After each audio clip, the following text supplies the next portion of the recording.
네, 고윤혜 씨 어서 오십시오. 안녕하십니까, 오인혜입니다. 지난번 예. 안녕하셨습니까?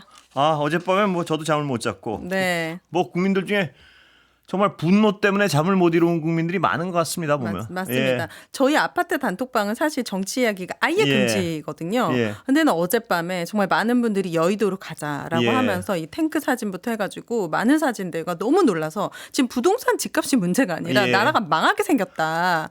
어제 얘기들이 제 오갔습니다. 친구들이나 제 주변에 있는 분들 중에 가장 점잖은 축에 속하는 분들이 네. 나 그렇게 욕을 심하게 하는 건 처음 봤어요. 이런 예. 그러셨군요. 이 문자로 그것도 굉장히 평소에 정중한 분들이 네.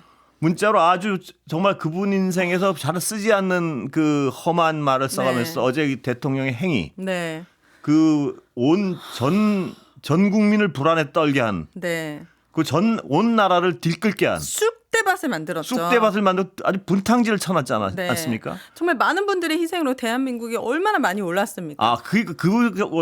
어느 제 어떤 아는 기업가 한 분은 네. 이런 표현을 해놨습니다. 자기가 정치에 일부러 얘기를 안 하고 안 묻지 않느냐. 제가 네. 이제 이 직업에 있으면서 제 친구인데 안 묻지. 근데 오늘은 물어봐야겠다. 왜 그랬대니 이러는 거예요. 도대체. 그래서 제가 뭐 제 생각, 그러니까 아까 그 비슷한 그냥 XX 짓이지 저도 화가 나서 이렇게 얘기하니까 네. 그분 말은 큰일 났다는 거예요. 왜 그러니까 미국에서 난리라는 거예요. 뭐냐 한국은 드디어 미얀마 수준으로 떨어졌다. 그 얘기를 듣는데 정말 내리고요. 그 얘기를 듣는데 정말 화가 나더라고요. 한국은 미얀마 수준으로 떨어졌다는 게 미국 반응이다. 딱 이렇게 정리를 하더라고요.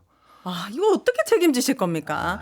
그나마 저는 윤석열이라는 이 사람이 전혀 조금도 영민하거나 전혀 조금도 주도 면밀하지 않은 것이 얼마나 다행이었던가. 그렇습니다. 윤석열 대통령이라는 사람의 어떤 무능, 네, 허술함 이게 어제만큼 고마운 때는 없었어요.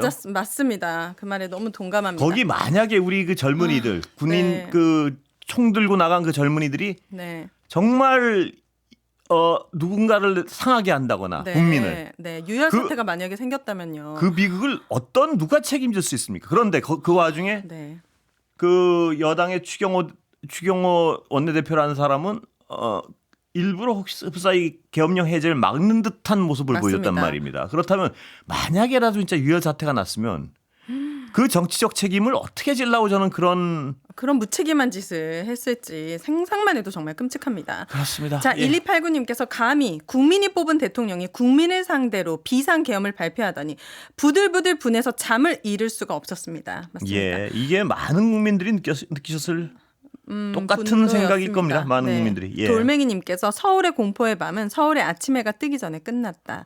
하지만 우리가 끝까지 긴장을 늦추면 안 될 것 같습니다. 그렇습니다. 예. 네, 정말 끝날 때까지 끝난 건 아니라는 생각이 들고 예. 3149님께서 어제 비상계엄 선포를 보면서 5가지 의문이 들었습니다. 첫째, 어째서 12월 3일이었는가? 둘째, 제시했던 명분이 대통령 스스로 합당했다고 생각하는가? 셋째, 큰일을 저지르기로 마음먹었다면 어째서 저렇게 소규모로 허술하게 움직였는가? 넷째, 끔찍하지만 만약 국회를 차지했다고 한다면 다음 계획은 무엇이었는가? 다섯째, 어제 그 행동을 할 때 국민의 호응을 얻을 것이라고 믿었는가입니다. 그래도 표결하신 국회의원 190분과 진압을 시도하신 국회의원 분들께 감사의 인사를 전합니다. 그러니까 이 3149님이 말씀하신 것처럼요. 네.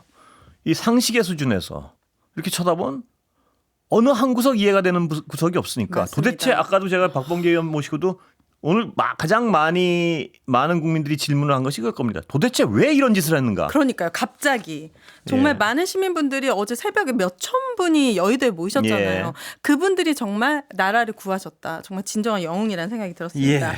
자, 이제 아마 저 포함해서 많은 분들이 잠을 들지 못한 채 이 상황을 지켜보셨을 텐데 며칠 전 야당에서 윤석열 정부 계엄설이 나왔을 때 용산 대통령실과 여권에서는 괴담, 음모론이라며 강하게 반발했었습니다. 먼저 지난 9월 2일 정혜전 대통령실 대변인의 브리핑 일부 듣고 오시죠. 예, 들으시죠. 이재명 당대표, 김민석 최고위원, 박선원 의원, 괴담을 양산한다는 대통령실의 성명도 외면한 채 또다시 괴담을 반복하고 있습니다. 민주당 의원들의 머릿속에는 계엄이 있을지 몰라도 저희 머릿속에는 계엄이 없습니다. 날조된 유언비어를 대한민국 공당의 대표가 생중계로 유포한 사실에 경악을 금치 못합니다. 손톱만큼의 근거라도 있으면 말해 주십시오. 저희 머릿속에는 계엄이 없대는데요. 그러니까요. 정말 무책임합니다. 이번 비상계엄을 대통령에게 건의했다는 김용현 국방부 장관은 과거 인사청문회에서도 계엄에 관해서 아예 거짓말을 한 것으로 밝혀졌죠. 네. 그 김 장관의 계엄 관련 발언들 모아서 직접 들어보시죠. 후보자 장관 되신 다음에 계엄 발동 건의할 생각은 없으시죠? 그냥 예 아니오만 해주세요. 없습니다. 오케이. 지금 이런 우리 대한민국의 상황에서 과연 계엄을 한다 그러면 어떤 국민이 용납을 하겠습니까? 그리고 우리 군에도 따르겠습니까? 저는 안 따를 것 같아요, 솔직히. 그래서 이런 계엄 문제는 지금 시대적으로 좀 안 맞다. 저는 그렇게 생각하거든요. 그래서 너무 우려 안 하셔도 될 것 같다 하는 생각을 말씀을 올립니다. 보셨죠? 네. 들으셨죠? 네. 이분이 예. 이렇게 정말 대놓고 국민에게 거짓말을 하는 사람이 네. 국방부 장관으로 앉아 있으면서 무슨 짓을 할지 어떻게 알겠습니까? 그런데 맞습니다. 결국 무슨 짓을 했고요. 했습니다. 예. 이 김용현 국방부 장관은 사의 표명했다는 속보가 전해졌지만 네. 사의 표명으로 끝날 문제가 아니라고 봅니다. 물론입니다. 예. 형법 제87조의 내란죄는 아주 엄하게 다스리고 있잖아요. 우두머리는 사형 무기징역 또는 무기금고, 모의를 참여한 자는 사형 무기 또는 5년 이상의 징역이나 금고입니다. 반드시 법적 책임을 물어야겠죠. 당연하죠. 그리고 저는 이런 생각도 해요. 이 정부에 있는 강요들이 이렇게 국민에게 정말 조금의 망설임도 없이 거짓말을 하고 있잖아요. 맞습니다. 그러면 이렇게 국민의 정말 생명을 걸고도 이런 거짓말을 하고 있는데 다른 분야는 얼마나 거짓말을 했을까? 다른 이거보다 사소한 분야들은 얼마나 밥 먹듯이 거짓말을 했을까? 이런 생각이 드는 거예요. 네. 이거는 뭐냐? 불과 며칠 후에 자기가 할 행위를 네. 이렇게 아무렇지도 대놓고 거짓말하고 있는 거 아니에요. 네. 그것도 군인들이 말을 듣겠냐? 뭐 이래가면서요. 네. 근데 군인들이 확실히 말을 안 듣는 느낌도 있었습니다. 왜냐하면 안 오늘 되는 건 분명한 것 같아요. 네. 젊은이들이. 예. 네, 한겨레 단독 보도에 따르면 김용현 국방부 장관이 오늘 새벽 비상계엄령 해제 직후에 국방부 관계자들에게 중과부적이었다. 그러니까 수가 적어서 대적할 수 없었다. 예. 수고했다. 이런 말을 했는데 뭔가 그만큼 다른 군의 협조가 수월하지 않았던 거 아닌가. 이렇게 허술한 이것도 비상계엄령이 어디에 있었습니까? 이게 중과부적이었다. 이 얘기가 그러니까 수적으로 부족해서 이겨낼 수가 없었다. 이 네. 얘기인데 국민이 적이었다는 소리인지 그러니까요. 국민에게 총을 겨누라고 그럼 했다는 것인지. 국방부의 어떤 소수가 자기 편이었고 다수가 남의 편이 뭐 국민의 편이었다는 얘기인지 네. 이 사람을 어떻게 해야 되나요? 예. 오늘 노컷 뉴스 보도에 무력 진압 대신에 흥분하는 시민을 안아서 진정시킨 계엄군이라는 기사가 있었습니다. 예. 계엄군들도 시민들 앞에 어떤 분은 머리 숙여서 죄송합니다 말해주고 간 이름 없는 한 계엄군의 인사도 있었다고 합니다. 예. 군인도 우리 대한민국의 국민 물론이죠. 아니겠습니까? 예. 같은 국민에게 총을 겨누게 만든 이 비극적인 그러니까요. 지시를 한 어째 사람. 그 군인들이 이렇게 모습을 보면요 화면에서 네. 적극적으로 무엇을 대응하거나. 물리력을 행사할 생각은 네. 없어 보였어요. 딱 봐도. 왜냐하면 특수훈련을 예. 받은 분들임에도 예. 불구하고요. 네. 그러니까 어떤 이 젊은이들이 얼마나 그 순간 고민이 많았겠습니까? 그 나온 그 현장에 온 것 자체가. 맞습니다. 그러면서 또 명령에 의해서 그 유리를 깨고 할 때 그 네. 젊은이의 머릿속에는 생각만 해도 마음 그리고 아파요. 만약에 아까도 네. 얘기했지만 사고라도 터졌으면요. 유혈 사태가 벌어졌으면 네. 그 책임을 누가 지나요? 정말 이 엄청난 일들을 저질러 놓고 오늘도 한마디도 없어요, 대통령은. 맞습니다.